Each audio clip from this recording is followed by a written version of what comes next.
Hello there and welcome to Namiden Academy. Today we are going to discuss valuable financial tips for students.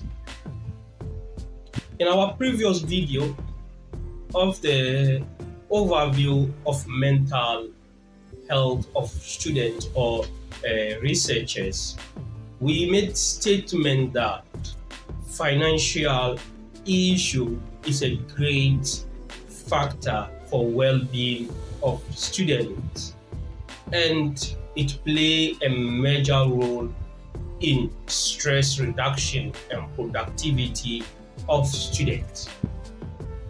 In this video, I will try to provide you with tips that, when followed, can ease financial burden and can increase income to make it easy for you to be able to successfully complete your work. And some of these tips also can be very valuable to your life that you can use that to manage your finance throughout your life.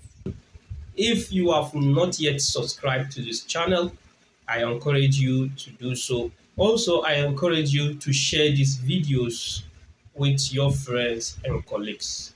The first financial tips for students is for students to create a budget. Every student have an income and expenditure. If you create a budget, you can be able to track your expenditure and the source of income. Also, you can be able to consciously limit the amount of money that you use on many aspects of your life. And with your budget, you can be able to define your need and wants. And for students, mostly you are into a studies, whether 4 years, 5 years, or 2 years studies, limited time, that your concentration should be on your needs, that you should not include much of want inside your limited financial resources. If you do like that, it will lessen your financial burden. So in student years, mostly concentrate yourself with your need, shelter, food, and other transportation and other stuff, that you can be able to measure it and balance uh, your budget and always spend according to your budget. And this is going a long way to help you in having a successful time of studies. Having a budget is not enough. A budget is like a goal. When you add the action to it, which is tracking your expenditure, anything you buy, you have to look at it that it is in your budget. And that is the second aspect tips, is to track your expenditure. Any expenditure, not actually pen to pen everything, but mentally knowing that I bought this, I bought this, I did this. If you mentally or in a written form track all your expenditure, it will help you for you to know where your money goes at the end of the month. And that will help you to revise your budget again to see that you have used your limited resources in areas that positively affect your life and not waste the limited resources you have as a student. So tracking your expenditure is very important. The third aspect is taking advantage of your university's resources and student discount. In most countries, students are given discount. Try as much as possible to take advantage of this discount. It will lessen the burden on your financial aspect. For example, in some universities, in the library, they give a laptop for students to use in a semester. You can go there and borrow if you don't have laptop. That instead of buying a new laptop, you can also borrow that laptop. It will lessen your financial difficulties and be able to use it up to the end of the semester or 3 months or 2 months. And this kind of service is renewable. In some universities, there is this bicycle rental for students. Even some cities, they have bicycle rental for students. You can take advantage of that. And in many cities here, abroad, and other parts of the world, there is kind of transportation discount for students. If you are a student and you are requested to register for a transportation pass, do well and do that so that the small coins will at the long run be a big amount of money, and you can save a lot of money. So be conscious of that aspect of using the resources in the universities. For example, in the library, there are some books that you can download them electronically online instead of buying them. Your school have access to it. Try as much as possible to do that. And also, if you have a major download to do and you don't have Wi-Fi in your home, instead of using your own package on your phone, you can utilize the free internet access of the university. So what I'm trying to say is I don't know the resources that your university have and they give to you as student, or the discount that they have agreed with other third service provider to give to the students. But be conscious and ask and seek for those information.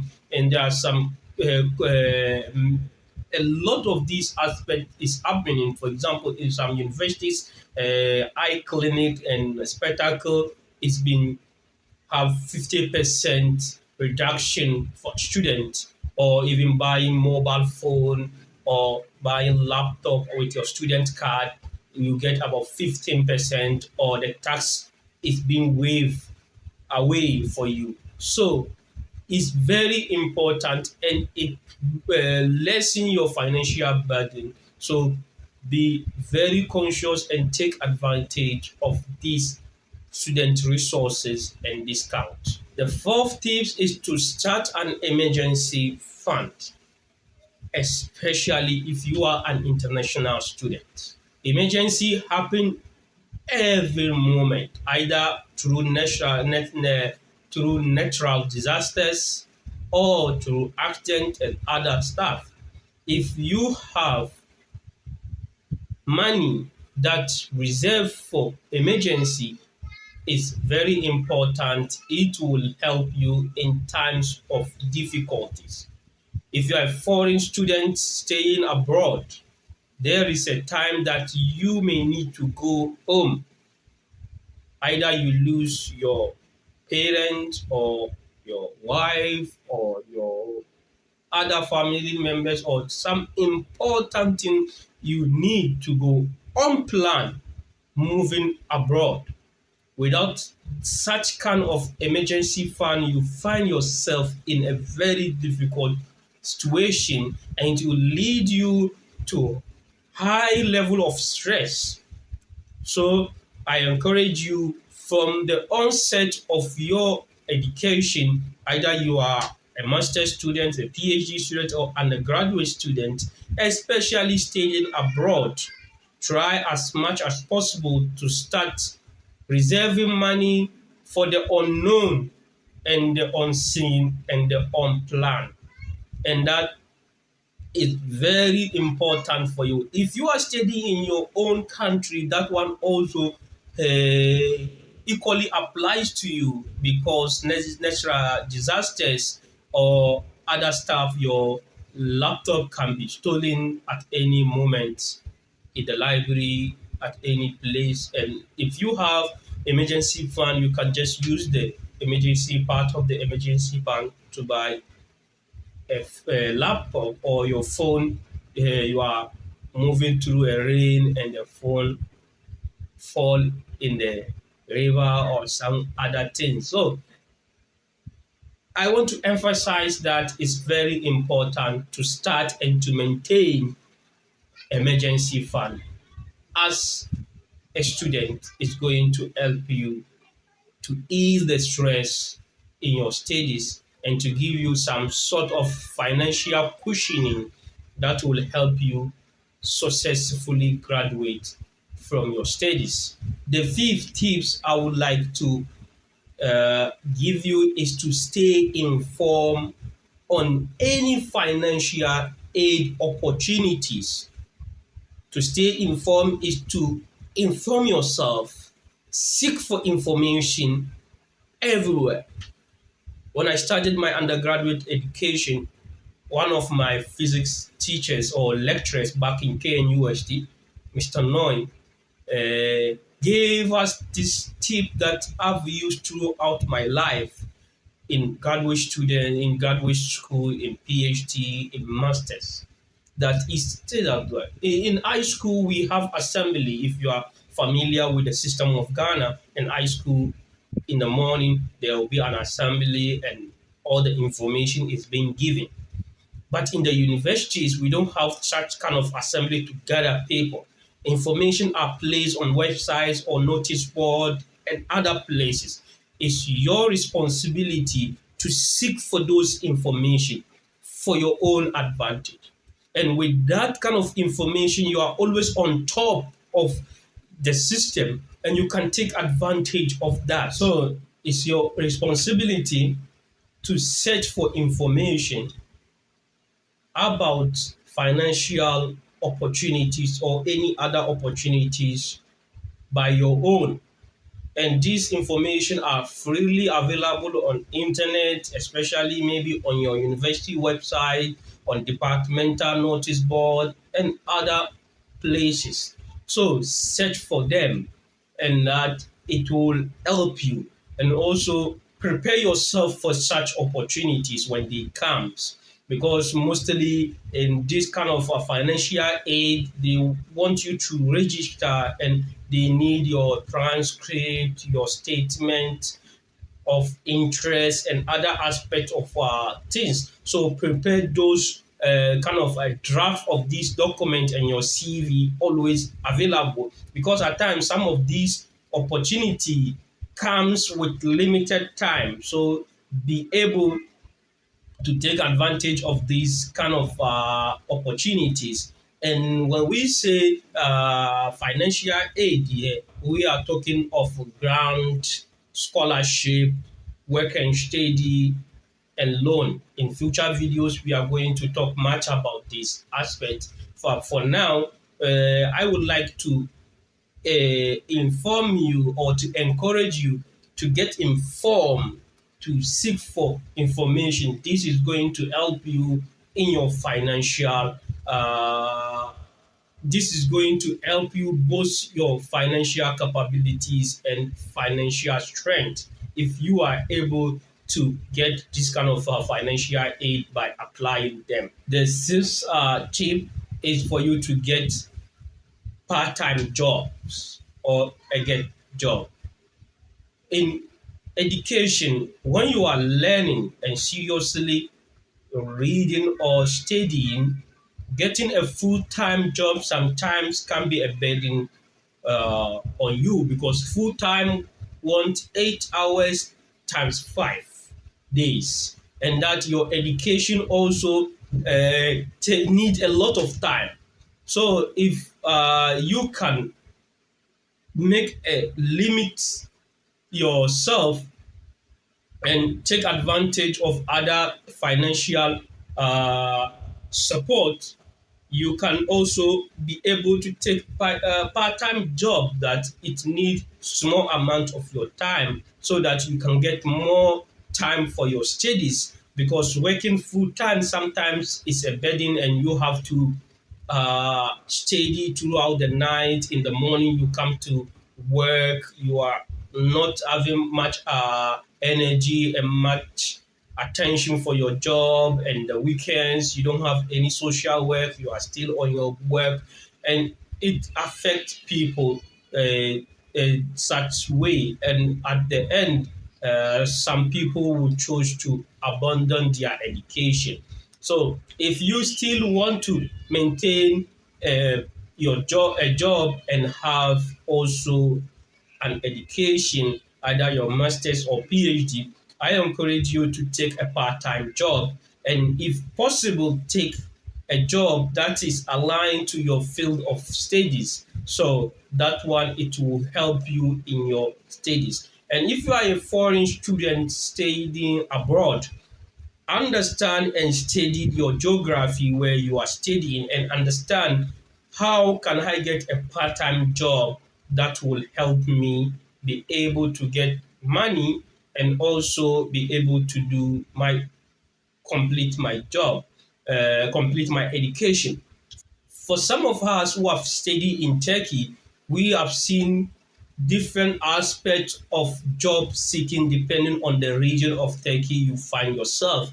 For those of us in the industrial region where manufacturing is high and then companies want to sell abroad through export, the a major source of income and job, part-time job for international students is international trade because of the language. If you understand the language, Turkish language and other foreign language, you can seek that kind of job. For some of our colleagues in other area, they were teaching English language, other in the English courses and other spaces. For some of our colleagues in the tourism a populated area, they were serving as a tourist guide and other stuff. For some students, they are into translation, either translation for a law firm or translation offices and bureaus. So you have first to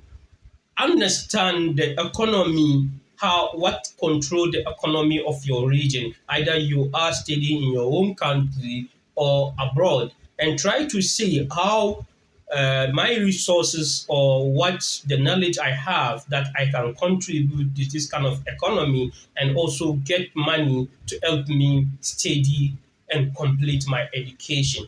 And for that, when you have a part-time job, is going to help you increase your financial independence, but be very much conscious of the burden that getting a part-time or full-time job has on your education, and try as much as possible to balance education, personal life or family life and job. So here you have a three parameters to manage well, and when you do it very well, you are going to succeed in all those areas. The seventh tip is for you to make yourself a credit wealthy. It's very important. At times, you might need to use credit card. Before you use a credit card, you have to analyze your need. That do I really want to have a credit card? Yes. If the answer is yes, then go for it.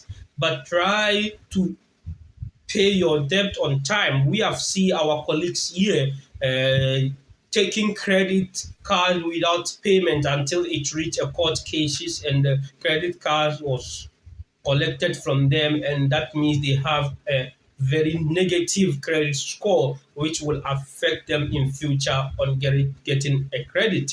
So as a student, try as much as possible to understand how the credit system work, and also your need. Do you really need those credits? If you need the credit, go for it and manage it, pay it on time, and make yourself credit wealthy. Because taking a credit during your studies is going to affect your future, either through the payment, or if you have successfully paid everything, that it will boost you in order to take other form of credit if you so need it in future.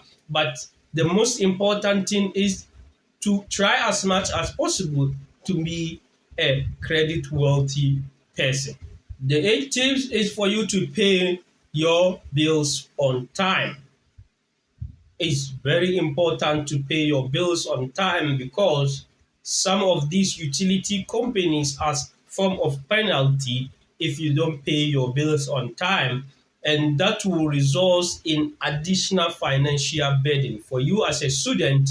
You should always try to avoid any form of something that will bring a penalty or financial burden to you. So try as much as possible. In most countries, in advanced country, they have kind of automated payment of your bills. Try, if you have that, try to subscribe to that, and that you pay your bills without incurring any penalty, because having penalties here and there is going to affect your finances, and you don't want that to happen. The ninth aspect of the tips, I got it from one of my mentor who told me during my financial independent mentoring service. He told me, Hafiz, if you are going to buy something, try as much as possible to pay in cash. When you pay in cash, you see the value of the thing you are buying. In this modern time where technology is advanced, we have various form of payment. We have the credit card payment, even that one you stripe inside and put password. Even with the putting of password, or the, how do you call it, you give time to think whether do I really want to buy this or not.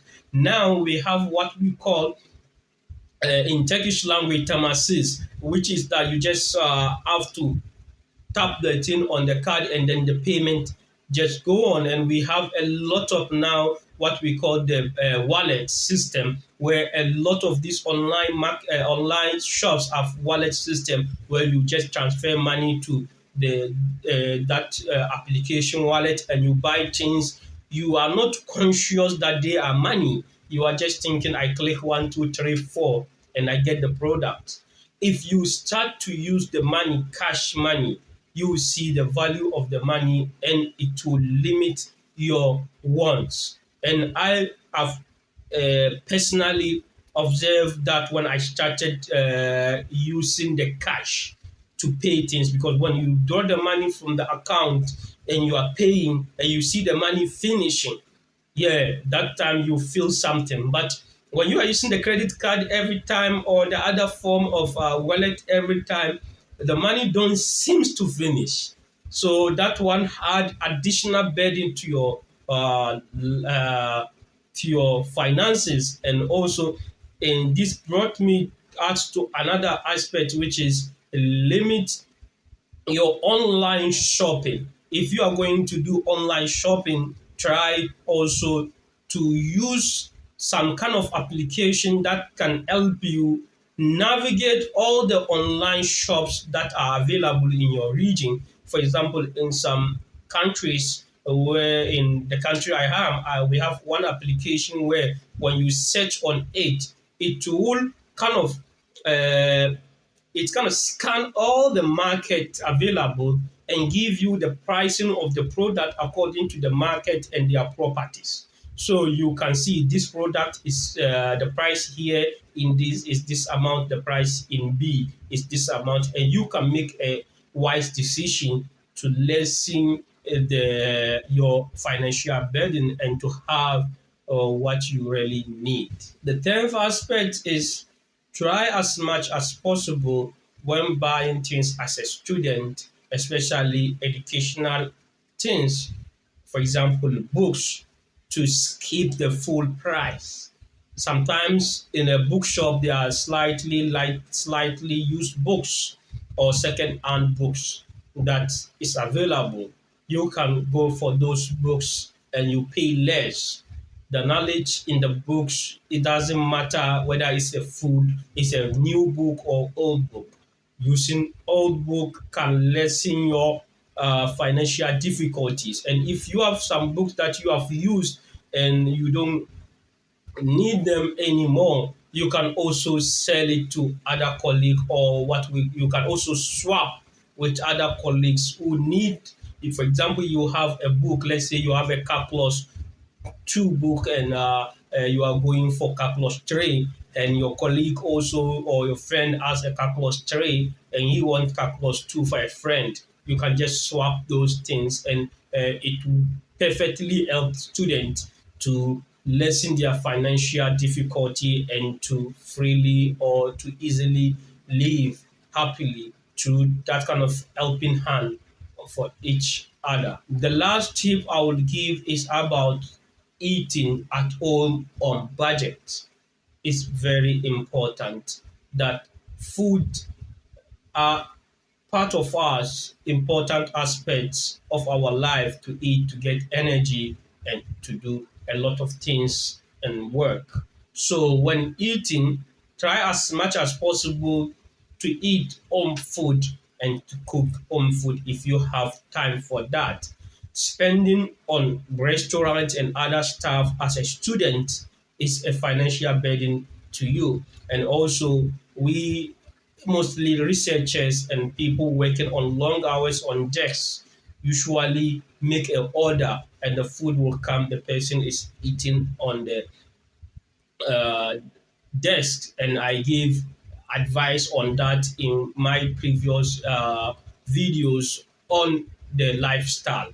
So here in aspect of finances, this kind of giving an order for the food to come to your home office and others, it hard. It kind of money, a lot of money goes into it, especially if you're at work. Is good, you can use that, but on weekends and the time you go home earlier, either you are a single or you are a couple, try as much as possible to cook for yourself and eat those home cooked food.